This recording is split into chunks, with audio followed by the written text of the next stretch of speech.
Today, we're going to talk about the impact of stress on academics.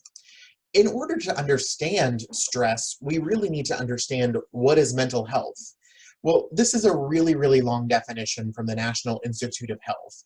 But to sum it up, mental health includes the ability to cope with adversity, being able to handle change, having fulfilling relationships with other people, being able to work productively, contributing to society, and the ability to express, regulate, and modulate emotions. Now, we need to think of all of these and each of these as a continuum, and they can fluctuate and change. We might be doing really well on the first three on one day, but then that maybe shifts and changes with the next day. When we're not doing well with these, we start to see some changes. We start to see some changes in our lives and our lifestyle, and these ultimately become distress. General signs and symptoms of distress include, but are not limited to, headaches, difficulty with sleeping, being irritable, ongoing anxiety, maybe some heartburn, stomach pain, increase in blood pressure, having a really hard time paying attention, shortness of breath, feeling tired all the time, and low mood or feeling down in the dumps.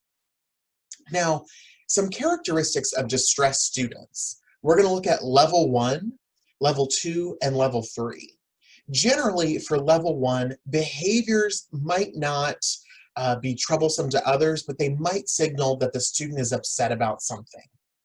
Level 2, some of the distress behaviors might signify a high amount of emotional distress that needs to be addressed on a personal as well as an academic level.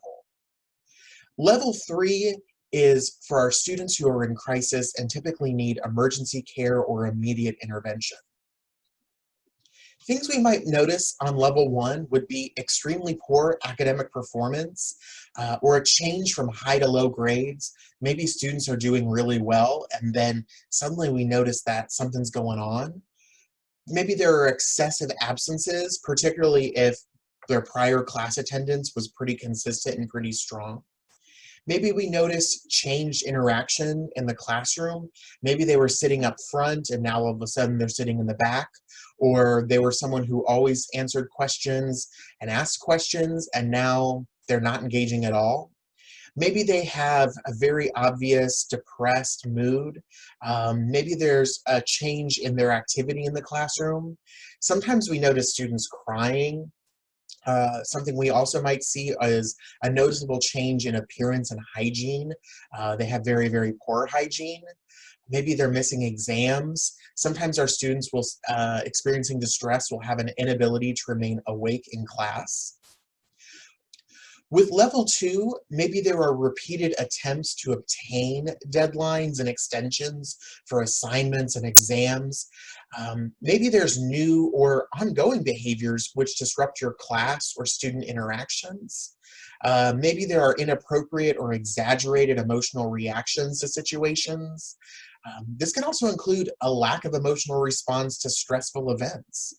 We're going to notice a lot of the things from level 1 really start to amp up. Level 3 is when we have students who are in crisis. Maybe they are engaging in disruptive behavior. Maybe this includes hostile threats. They're hurting others. They're having an obvious loss of contact with reality, such as hallucinations. They're seeing, hearing, feeling things that other people can't see, hear, or feel. They're having thoughts or behaviors that are inconsistent with reality. Maybe their speech and communication patterns are not what they normally were, or they're very obviously odd, incoherent speech. They look very disorganized with their thoughts and they're very rambling. Sometimes they might mention suicidal thoughts. They might share anything related to suicide. They might have self-destructive thoughts or actions, and sometimes they might even engage in homicidal threats. What's most important is to recognize that stress management has to be a daily routine and is a skill. Stress management has a variety of terms. It can be stress management, coping skills, distress tolerance. But what we know is sometimes when someone's stress level is much higher than their ability to cope and being able to handle the situation results in a lot of distress. So we want someone's ability to cope to be much higher than their stress level so that they can conquer it. So that in the future, when they experience similar stressors, that the stress is not at the same level or it doesn't have the same impact.